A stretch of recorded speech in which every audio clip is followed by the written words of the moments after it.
Thank you for being here today. How are you? All good. Thank you, Flavia, for having me. It's a pleasure. Amazing. Great. So let's dive in. I'd like to start by hearing your story in Brussels. Everyone has a story. Everybody landed here willingly or unwillingly. What's your story? Well, my story is, as many of the professionals here in Brussels connected to the EU institutions. I arrived here for a Blue Book internship right when COVID started. Oh, wow.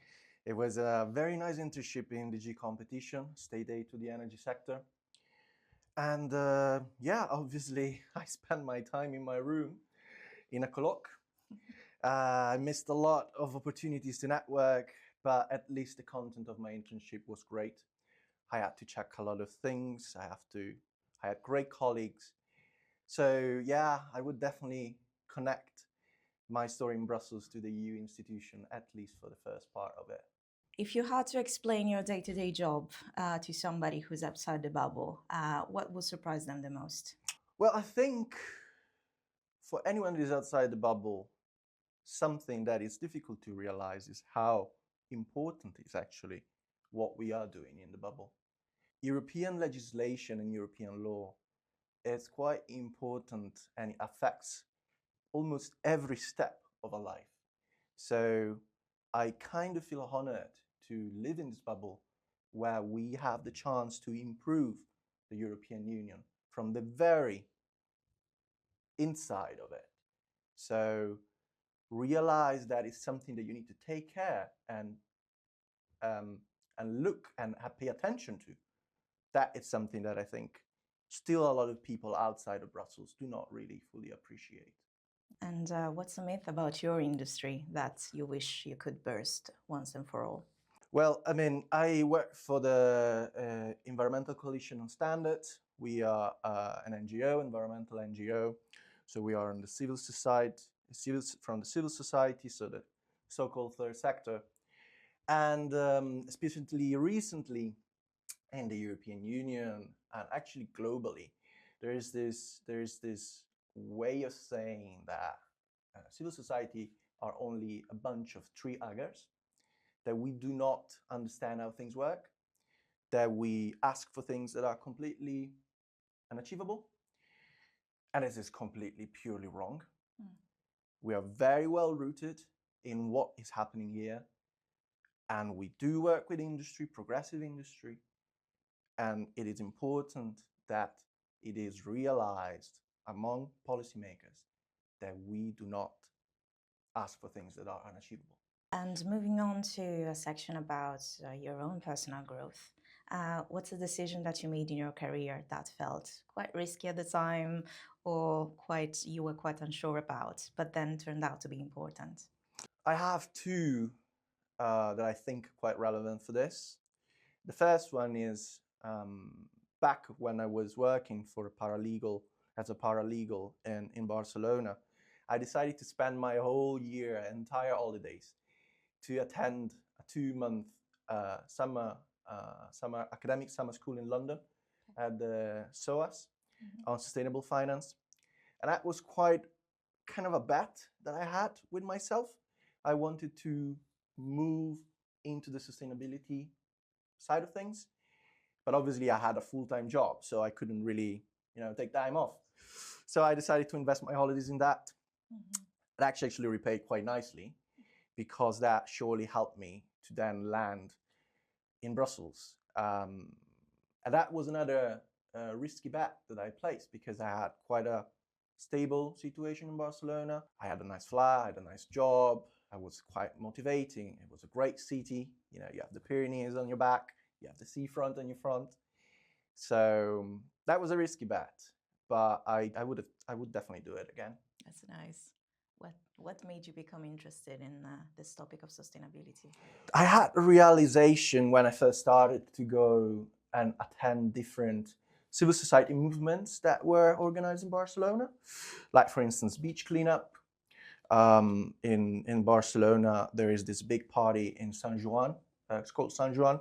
I don't remember if it's June or July. Basically, everyone goes to the beach and celebrate until late night. And the devastation that you have afterwards, the morning after, is just undescribable. It's just So much pollution, it's impossible even for the waste manager. Mm.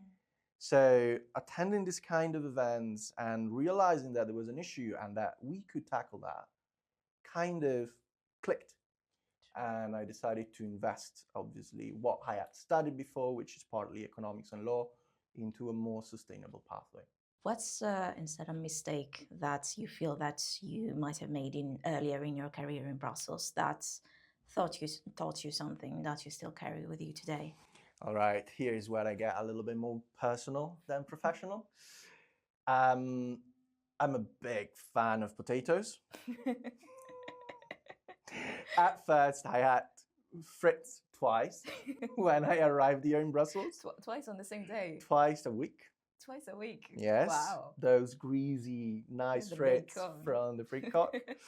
And obviously, also the fact that I didn't move that much because it was COVID didn't help me particularly.